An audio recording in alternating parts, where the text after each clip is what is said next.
وذكر فإن الذكرى تنفع المؤمنين আল্লাহ রাব্বুল আলামিন তার ভালোবাসার মধ্যেই আমাদের সব কল্যাণ নিহিত। তিনি যদি আমাদেরকে ভালোবাসেন তাহলে আমাদের আর কোনো কি থাকবে না, বিপদ থাকবে না। আজকে দেখেন কয়েকটা দৃষ্টান্ত আমি আপনাদেরকে দিচ্ছি। অবৈধ ভালোবাসা যা আছে পৃথিবীতে, আমি সে আলোচনা করব না। ভালোবাসার দুইটা দিক আছে, একটা হচ্ছে ভালোবাসার বৈধ দিক আর একটা হচ্ছে ভালোবাসার অবৈধ দিক। অবৈধ দিক যেগুলো সাধারণত আমরা সমাজে দেখি, ছেলে মেয়ে ইত্যাদি, তাদের যে ভালোবাসা অবৈধ, প্রেম প্রীতি ইত্যাদি, এই ভালোবাসাগুলো এগুলো মানুষ পাওয়ার জন্যে মানুষ অনেক চেষ্টা, অনেক কষ্ট, অনেক শ্রম তারা দেয়। একটা ছেলে একটা মেয়েকে পাওয়ার জন্যে অবৈধভাবেই যেটা দেখে, কত সে চেষ্টা করে, কত প্রকারের বাহানা, কত প্রকারের সুতো, কত প্রকারের কি কষ্ট তারা করে। পৃথিবীতে অবৈধ ভালোবাসা বলো বাদ দেওয়ার পরে দেখেন আরও কিছু ভালোবাসা রয়েছে। যেমন দেখেন আজকে পৃথিবীতে মুসলমানদের বিশাল একটা অংশ আছে যারা অমুসলিমদের ভালোবাসা পাওয়ার জন্য অস্থির হয়ে থাকে সব সময়। খুব খেয়াল করবেন এই জায়গাগুলো। আলোচনাটা এই জন্য করা হচ্ছে বুঝার জন্য। আল্লাহর ভালোবাসা যতক্ষণ পর্যন্ত না আসবে, সকল ভালোবাসার চেয়ে আল্লাহর ভালোবাসা যতক্ষণ পর্যন্ত আমার অন্তরে বেশি না হবে, ততক্ষণ পর্যন্ত আমাদের কোনো কল্যাণ নাই, আমাদের কোনো মঙ্গল নাই। মুসলমানেরা দেখবেন, মুসলমানদের সংখ্যা যদি পৃথিবীতে এখন 200 কোটি হয়, এই 200 কোটি মুসলমানদের মধ্যে বিশাল একটা অংশ আছে যাদের সম্পর্ক আল্লাহর চাইতে কাফেরদের সাথে বেশি। আল্লাহ চাইতে সম্পর্ক কার সাথে বেশি বলেন? আমি বুঝিয়ে বললে আপনি বুঝবেন। মুসলমানদের মধ্যে একটা অংশ আছে যারা নিজেদের ধর্মের বিরুদ্ধে গিয়ে হলেও অমুসলিম থেকে কিভাবে খুশি করা যায় এটা তারা চেষ্টা করে। আমার ধর্ম শেষ হয়ে যায় যাক, ইসলাম শেষ হয়ে যায় যাক, আল্লাহ রসুল কোনো পরোয়া নাই, অমুসলিমদের ভালোবাসা কিভাবে পাওয়া যায় এই জন্য সর্বক্ষণ সবসময় চেষ্টা হচ্ছে যে অমুসলিমদের সাথে আমাদের কিভাবে সম্পর্কটা গড়ে। দেখেন মুসলমানেরা নিজেরা নিজেদের ভাইদেরকে, এক মুসলমান আর এক মুসলমানকে ফাঁসাবার জন্যে, এক মুসলমান আর এক মুসলমানকে বিপদে ফেলাবার জন্যে, তা কেন করে তারা? যে অমুসলিমদের ভালোবাসাটা যেন আমরা পাই। আমি আপনাদেরকে একটা উপমা দিচ্ছি। পাকিস্তানে একজন মহিলা ছিল, ওনার নাম হচ্ছে আফিয়াস। এই মহিলাটা, তার কোনো দোষ নাই, নির্দোষ একটা মহিলা, মুসলিম মহিলা, দিনদার মহিলা, শিক্ষিত মহিলা, ডাক্তার ছিলেন তিনি, নিউরোলজিস্ট ছিলেন। এই মহিলাকে একটা বদনাম জুড়ে দিয়ে পাকিস্তানের গোয়েন্দা সংস্থারা, শুধু খেয়াল করবেন জিনিসটা, আমি একটা ঘটনা আপনাদেরকে বলছি। আমাদের এই বোন, সে আমাদের মুসলিম বোন, এই নারীকে, এই মহিলাকে মিথ্যা একটা অপবাদ দিয়েছে। অপবাদটা কি? সে মার্কিন একটা সৈন্যকে সে হত্যা করেছে, মার্কিনদের বিরুদ্ধে সে অবস্থান গ্রহণ করেছে। একটা মহিলা, তার বিরুদ্ধে তাদের ষড়যন্ত্র দেখেন মুসলমান গোয়েন্দা সংস্থার লোকেরা। তাকে ঝামেলায় ফেলে দিয়ে মার্কিন যুক্তরাষ্ট্রের সৈন্যদের হাতে তাকে তুলে দিয়েছে। মুসলমান পাকিস্তানের গোয়েন্দা সংস্থা যেটা রয়েছে সেটা, সেই মহিলাকে নিয়ে আফগানিস্তানে তার উপরে এত শারীরিক নির্যাতন করা হয়েছে, মানসিক নির্যাতন তার উপরে করা হয়েছে, সে শেষ পর্যন্ত মহিলা এমন অবস্থায় পৌঁছে গিয়েছিলেন যে মরে মরে যাবে একটা অবস্থা। এরপরে তাকে সেখান থেকে নিয়ে গেছে তারা আমেরিকাতে, সেখানে তার 86 বছর তাকে জেল দেওয়া হয়েছে। কত বছর দেওয়া বলছে? এই যে জিনিসটাকে আপনি চিন্তা করেন, আপনি যদি আজকে ইসরায়েলের একটা মেয়েকে ধরে বাংলাদেশে নিয়ে আসেন, আপনি একটা ঘন্টা বাংলাদেশে রাখতে পারবেন না। গোটা ইহুদিরা তারা ঐক্যবদ্ধ হয়ে যাবে, যদি প্রয়োজন হয় তারা বাংলাদেশে তারা হামলাও তারা করবে। একটা খ্রিস্টান মহিলার উপর আপনি হাত দেন বাংলাদেশে, গোটা তাবৎ ইউরোপ আমেরিকা খ্রিস্টান জগৎ তারা ঐক্যবদ্ধ হয়ে যাবে। কিন্তু আজকে মুসলমানের আমরা নিজেরা নিজেদের ভাই বোনদেরকে ফাঁসাচ্ছি, অন্যের হাতে তুলে দিচ্ছি। কেন? যে ওই আমেরিকার ভালোবাসা পাওয়ার জন্য, অমুসলিমদের ভালোবাসা পাওয়ার জন্যে। এখন এই যে মুসলিমদের অবস্থা, যে মুসলিমরা অমুসলিমদের কাছে ভালোবাসা পাওয়ার জন্য, কেন? এর উদ্দেশ্য একবার স্পষ্ট। কেউ ক্ষমতায় চিরস্থায়ীভাবে থাকার জন্যে, অর্থ সম্পদ পাওয়ার জন্য, টাকা পয়সা পাওয়ার জন্য, ভিসা পাওয়ার জন্যে, অমুসলিমদেরকে কিভাবে খুশি করা যায়, তাদের ভালোবাসা কিভাবে পাওয়া যায়, সব প্রচেষ্টা আমরা করে যাচ্ছি আমরা। এরপরে আসেন, এই যে আমরা তাদের যে ভালোবাসা নেওয়ার চেষ্টা করছি, আল্লাহ তাআলা বলছেন তোমরা দেখো, হা আনতুম উলাই তুহিব্বুনাহুম ওয়া লা ইউহিব্বুনাকুম, সূরা আলে ইমরান 119 নম্বর আয়াত। তোমরা তাদেরকে ভালোবাসতেছো কেন? তাদের কাছে ভালোবাসা পাওয়ার জন্য তো। আল্লাহ বলছে হা আনতুম উলাই তুহিব্বুনাহুম, তোমরা তাদেরকে ভালোবাসো, কিন্তু মনে রেখে দিও ওয়া লা ইউহিব্বুনাকুম, এরা তোমাদেরকে মন থেকে বিলকুল বিন্দু পরিমাণ এরা তোমাদেরকে ভালোবাসে না।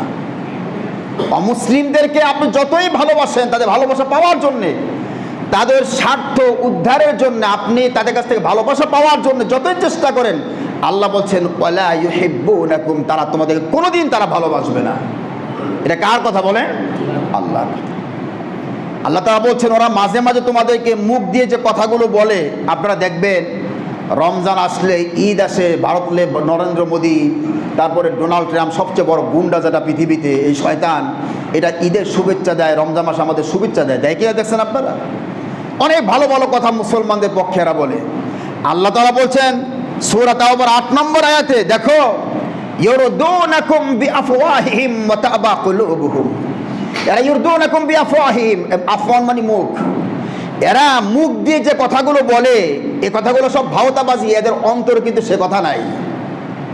এদের অন্তরে তোমাদের প্রতি বিদ্বেষ, হিংসা, কিন্তু মুখ দিয়ে তোমাদেরকে খুশি করার জন্য কিছু কথা তারা বলে। ইউরদুনাকুম বিআফওয়াহিহিম, তারা তোমাদেরকে মুখ দিয়ে সুন্দর সুন্দর কথা বলে, তোমাদের কাছ যারা তাদের কাছ থেকে তোমরা ভালোবাসা পাও, তোমরা তাদেরকে ভালোবাসো। আল্লাহ বলছেন ওয়া তা'বা কুলুবুহুম, তাদের যে কলবে মন রয়েছে, হৃদয় রয়েছে, এখান থেকে তারা বিন্দু পরিমাণ তোমাদেরকে তারা ভালোবাসে না। তাহলে আল্লাহ সুবহানাহু ওয়া তাআলার যে কথা, এটা কি সত্য না মিথ্যা বলেন? আমরা ব্যস্ত এখন অমুসলিমদের ভালোবাসা পাওয়ার জন্য, সব সময় চরিত্র বলেন, পোশাক আশাক, খাবার দাবার, চলাফেরা, সার্বিকভাবে আমরা অমুসলিমদের ভালোবাসা পাওয়ার জন্য আমরা ব্যস্ত হয়েছি। এটা হলো একটা দিক। 2 নম্বরে আরেকটা দিক আছে, সেটা হচ্ছে আমরা এখন ভালোবাসা পাওয়ার জন্য আরো একটা পথ আমাদের আছে। আমরা সমাজে দেখবেন বেশিরভাগ মানুষ, আমি কথাটা প্রায় আপনাদেরকে বলি, এটা কিন্তু বাস্তব একটা কথা, মানেন আর না মানেন এটা বাস্তব। আমরা আল্লাহ এবং তার রসুলের চাইতে, আমরা সমাজে সবচেয়ে বেশি আল্লাহ এবং রসুলের চাইতে আমরা বেশি ভালোবাসি আমাদের সমাজের নেতাদেরকে। আপনি দেখেন নামাজের সময় যখন হয়ে যায়, আজান যখন হয়, মসজিদের দিকে আসে না। শহরে জনসভা হবে, অমুক নেতা আসবে, তমুক নেতা আসবে, ওই জনসভায় ঘন্টার পর ঘন্টা রোদে বৃষ্টিতে বসে থাকে। সে সময়ের কোনো দাম থাকে না। মসজিদে আসতে যখন আজান যখন দেয়, আমরা মসজিদে কিন্তু আমরা আসতে পারি না। কেন আসতে পারি না? আল্লাহর প্রতি আমাদের ভালোবাসা নাই বলে আমরা আসতে পারি না। আর নেতাদের প্রতি ভালোবাসা আছে বলে রোদ বৃষ্টি সব উপেক্ষা করে ঘন্টার পর ঘন্টা আমরা তাদের বক্তৃতা শোনার জন্য বসে থাকি। কি বলে, ঠিক না মিথ্যা? এই যে রাজনৈতিক নেতৃবৃন্দ যারা, নেতা যারা, তাদের পিছনে যে আপনি ঘুরতেছেন, তাদের পিছনে যে আপনি ঘুরেন, তাদের ভালোবাসা পাওয়ার জন্যই তো।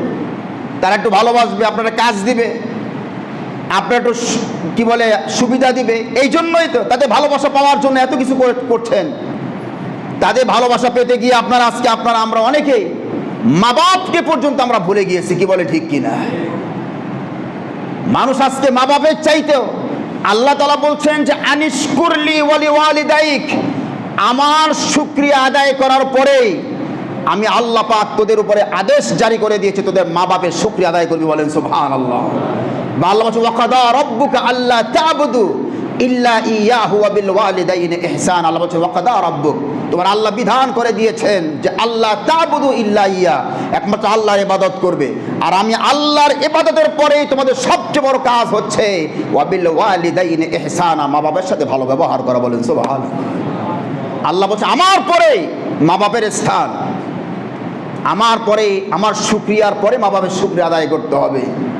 মা বাপের কোনো খোঁজ খবর নাই, মা বাপের সাথে কোনো সম্পর্ক নাই, সম্পর্ক হচ্ছে নেতাদের সাথে। আমার ভাইরা দেখেন, যাদের পিছনে আপনি ঘুরতেছেন, যাদের ভালোবাসা পাওয়ার জন্য আপনি এত চেষ্টা করছেন, দুনিয়াতে এত কিছু আল্লাহর ভালোবাসা জলাঞ্জলি দিয়ে তাদের পিছনে ঘুরছেন, কিয়ামতের ময়দানে কি হবে আল্লাহর কথা শুনেন। সূরা ইব্রাহিম 21 নম্বর আয়াত।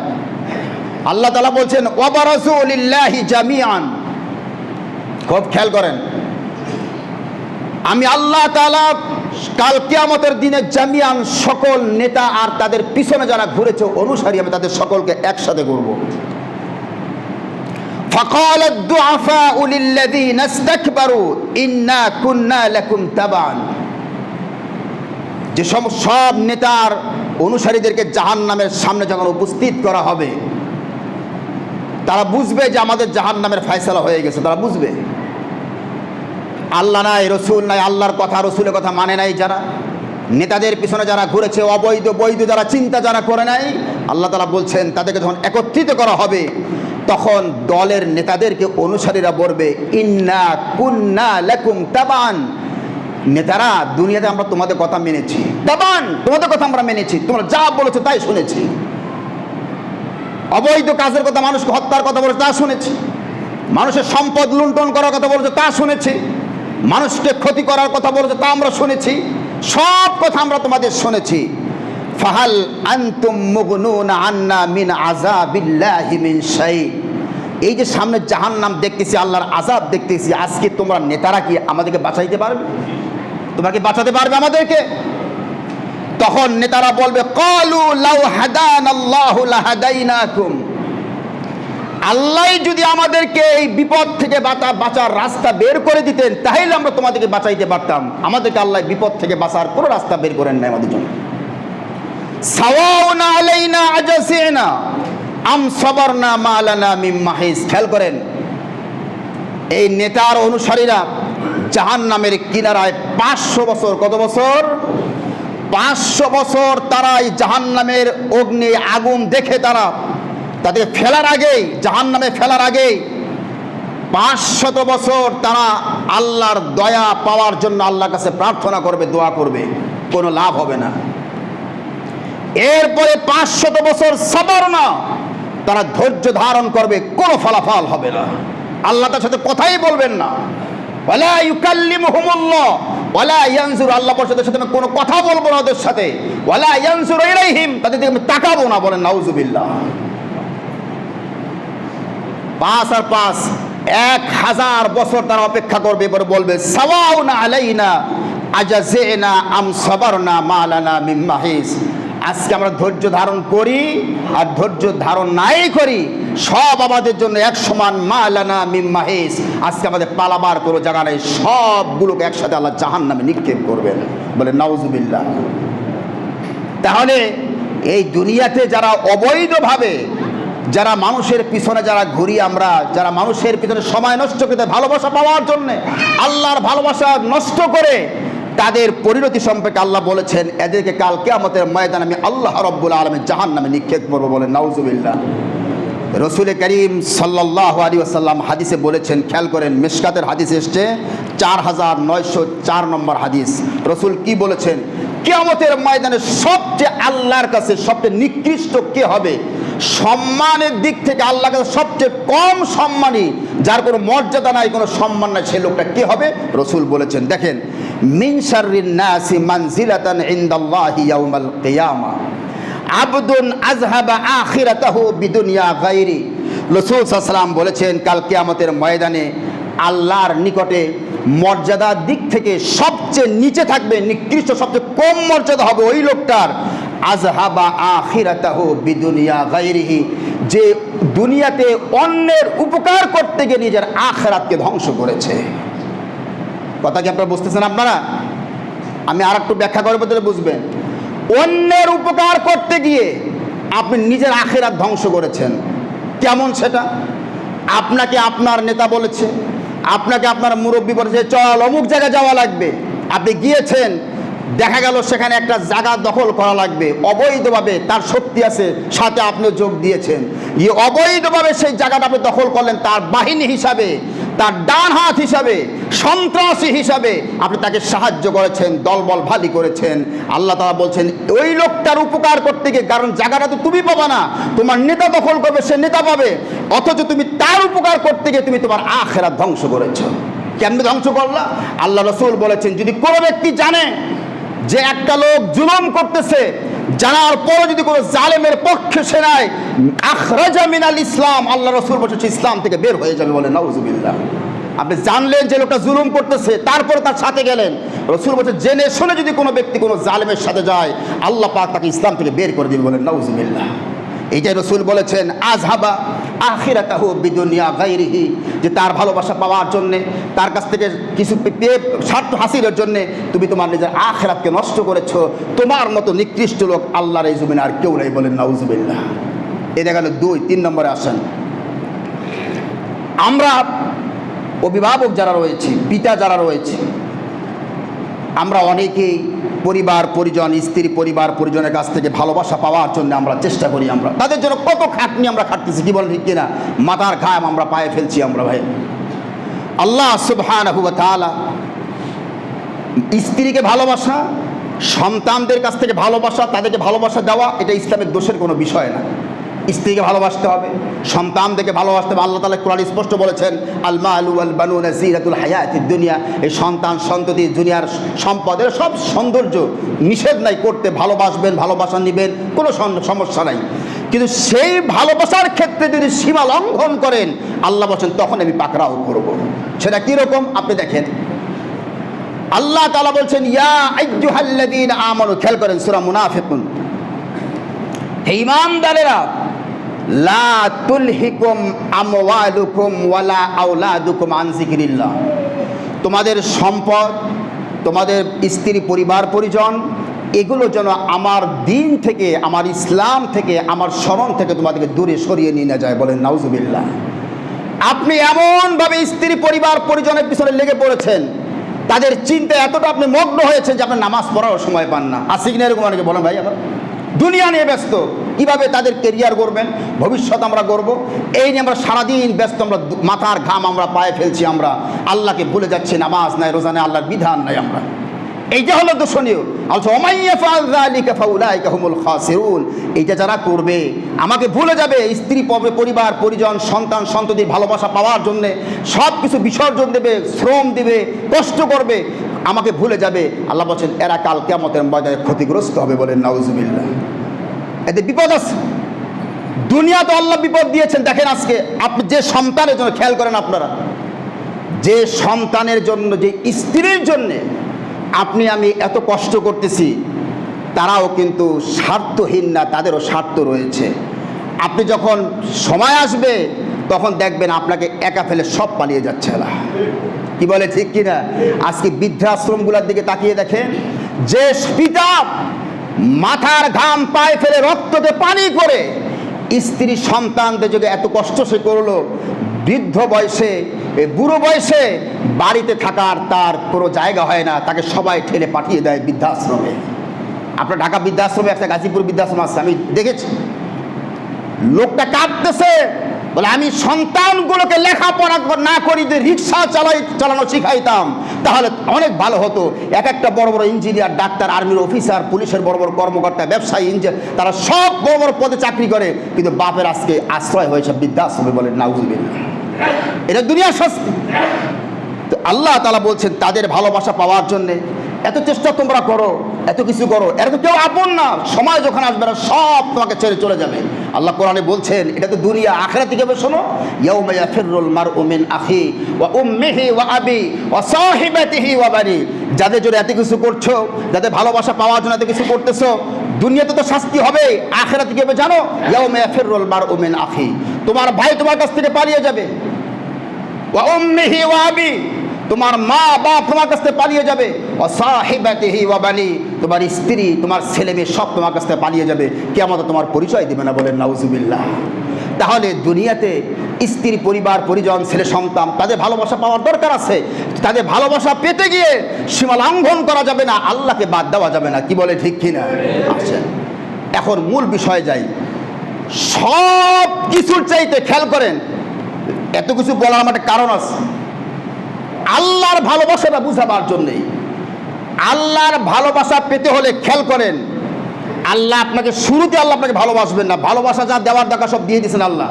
যদি তাই না দিতেন, এই যে সূর্যের আলো, এটা আপনাকে আল্লাহ ফ্রি দিয়েছেন। কি বলে, ঠিক কিনা? যদি বিল দেওয়া লাগতো তাহলে টের পাইতেন। আর বিল যদি মানুষের হাতে পড়তো সূর্যের বেলা, কি হয়তো আল্লাহই ভালো জানে। পানি দিয়ে দিয়েছেন, অক্সিজেন, যেটা মানুষের জীবনের প্রধান ভিত্তি। একটা মুহূর্ত যদি অক্সিজেন না থাকে আপনি বাঁচতে পারবেন না, ফ্রি দিয়ে দিয়েছেন। এটা আল্লাহ ভালোবাসা। কিন্তু মূল যে ভালোবাসাটা, এটা আপনাকে পেতে হলে আল্লাহ বলছে আমি আগে তোমাকে ভালোবাসবো না, তুমি আগে আমাকে ভালোবাসা লাগবে, তারপরে আমার ভালোবাসা তুমি পাবা। বলেন সুবহানাল্লাহ। কথা কি বুঝতেছেন আপনারা? আল্লাহ বলছে কুল ইন কুনতুম, খেয়াল করেন আয়াতটা, ইন কুনতুম তুহিব্বুন আল্লাহ ফাত্তাবিউনি ইউহিব্বুকুমুল্লাহ। যদি তোমরা আল্লাহকে ভালোবাসো তাহলে আল্লাহ তোমাদেরকে ভালোবাসবেন। আগে আল্লাহর ভালোবাসার কথা আগে বলছেন, আপনি আগে আল্লাহকে ভালোবাসতে হবে, এরপর আল্লাহ আপনাকে ভালোবাসবেন। সুবহানাল্লাহ বলবেন না? আল্লাহ বলছে ইন তানসুরুল্লাহ, আমাকে যদি তুমি সাহায্য করো তাহলে আমি আল্লাহ তোমাকে সাহায্য করবো। সুবহানাল্লাহ বলেন। আল্লাহকে সাহায্য করা মানে কি আল্লাহ ডাল চাল খিচুড়িতে আল্লাহ সাহায্য করবেন না। তোমরা যে আগে আমার ইসলামকে মানো, তাহলে আমি আল্লাহ পাক তোমাদেরকে সাহায্য করবো। বলেন সুবহানাল্লাহ। এখন দেখেন আল্লাহর সাহায্য করার মানেটা কি, আল্লাহকে ভালোবাসার অর্থটা কি? আল্লাহকে ভালোবাসার তো আল্লাহ কোরআনে বলে দিয়েছেন স্পষ্ট। আল্লাহর ভালোবাসার অর্থ হলো, আল্লাহ রসুল বলেছে ফাত্তাবিউনি, আমি মুহাম্মাদের অনুসরণ করো। আমি মুহাম্মাদের অনুসরণ করার অর্থই হলো আল্লাহকে ভালোবাসা। বলেন সুবহানাল্লাহ।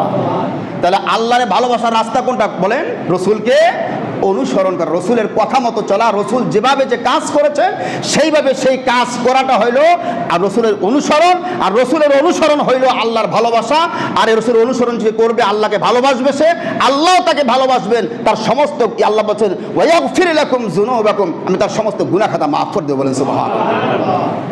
এখন একটা ঘটনা বলি, আল্লাহর রসুলের অনুসরণের বিষয়টা দেখেন, তাকান সবার দিকে। তবে আগে বলছি আল্লাহর সাহায্য আমাদের দরকার।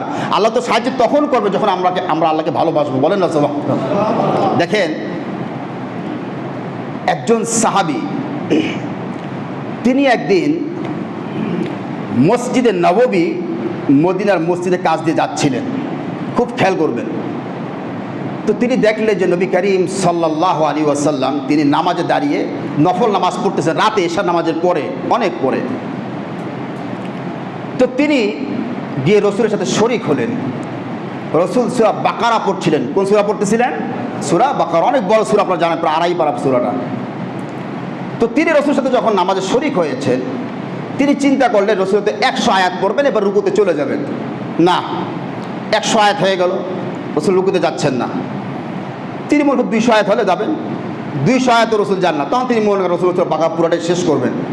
ঠিক এই রসুল পুরা বাকারা শেষ করলেন, এক রাকাতে, খেয়াল করেন 2.5 পারা শেষ করার পরে তিনি মনে করছেন রসুল এখন রুকুতে যাবে। রসুল রুকুতে গেলেন না, সূরা বাকারা শেষ করলেন, শুধু বলেছেন আল্লাহুম্মা লাকাল হামদ, এটা 3 বার পড়েছেন। পড়ার পরে সূরা আলে ইমরান শুরু করেছেন। কোন সূরা শুরু করেছেন? বলে সূরা আলে ইমরান। বহুত বড় সূরা, কিন্তু 1.5-2 পারা। সূরা আলে ইমরান যখন পড়তে শুরু করেছেন রসুল, শেষ করে তিনি আবার আল্লাহুম্মা লাকাল হামদ, এটা 3 বার পড়লেন। পড়ার পরে সূরা নিসা শুরু করেছেন। কোন সূরা শুরু করেছেন? সূরা নিসা। ওই সাহাবী বলল আমার আর ধৈর্য হলো না, আমি সরে গেলাম, নামাজ থেকে চলে গেলাম আমি। রসুল সাল্লাল্লাহু আলাইহি ওয়াসাল্লাম তিনি সূরা মায়েদা পড়ে, কোন সূরা পড়ে বলেন? সূরা মায়েদা পড়ে তিনি রুকুতে গেলেন। সুবহানাল্লাহ বলবেন না? সূরা বাকারা, সূরা আলে ইমরান, সূরা নিসা, সূরা মায়েদা, এই 4টা সূরা মিলে প্রায় আপনার 6.5 পারার মতো। কয় পারা মতো বলেন? 120 পৃষ্ঠা, প্রায় 130 পৃষ্ঠা পুরোটা খুলে হেফজ কোরআন শরীফ দেখবেন। এক রাকাতে নবী করিম সাল্লাল্লাহু আলাইহি ওয়াসাল্লাম 6.5 পারা তেলাওয়াত করেছেন, সুবহানাল্লাহ বলবেন না? এরপরের রাকাতে কি করেছেন তিনি ভালো জানেন, তিনি সে সাহাবী আর পরে বলেন নাই। এই জন্য নবী করিম সাল্লাল্লাহু আলাইহি ওয়াসাল্লাম রাতে নামাজ পড়তে তার পা ফুলে যেত, সুবহানাল্লাহ বলবেন না? তো রাতে তিনি নামাজ পড়তেন, এই অভ্যাসটা রাসূলের ছিল, দীর্ঘ নামাজ তিনি পড়তেন। এটা কিন্তু নফল নামাজ, এটা আমাদের জন্য ফরজ নয়, এটা কিন্তু ওয়াজিবও না, পড়লে সওয়াব আছে, না পড়লে কোনো গুনাহ নাই। এই আমলটা রাসূলের এই কাজটা সাহাবায়ে কেরামরা অনুসরণ করতেন, সব সাহাবায়ে কেরাম। এটা নফল নামাজ হলেও তারা রাতের বেলা তারা দীর্ঘ নামাজ তারা পড়তেন, বলেন সুবহানাল্লাহ। সাহায্য কিভাবে আসে তাকিয়ে দেখেন, এটা তো এমন একটা জিনিস যেটা রসুলের এই বিষয়টা এটা আমাদের জন্য মানানা খুব জরুরি না, এটা নফল নামাজ, পড়লে পড়লেন, না পড়লে নাই। সাহাবায়ে কেরাম তারা রাতে নামাজ পড়তেন, রসুল যেভাবে দীর্ঘ নামাজ পড়তেন অনেক সাহাবায়ে কেরাম প্রায় সাহাবী এটা করতেন। হযরত আবু বকর সিদ্দিক রাদিয়াল্লাহু তাআলা আনহুর যুগে একটা লড়াই হয়েছিল, বড় লড়াই। রোমান, আমাদের এই সময় যখন আমেরিকা রাশিয়া সবচেয়ে বড় শক্তি, রসুলের যুগে সবচেয়ে বড় দুইটা শক্তি ছিল, একটা হলো রোম পারস্য সাম্রাজ্য, আর একটা পারস্য সাম্রাজ্য যেটা ইরান। তো আজনাদাইন একটা জায়গা আছে যেটা বর্তমানে ইসরায়েলের মধ্যে পড়েছে জায়গাটা। এইখানে একটা লড়াই হয়েছিল রোমকদের সাথে, যার প্রধান ছিল হিরাক্লিয়াস, রোমান সম্রাট। ওদের পক্ষে ছিল 90,000 আর মুসলমানদের পক্ষে ছিল 30,000, প্রায় 3 গুণ কম বেশি।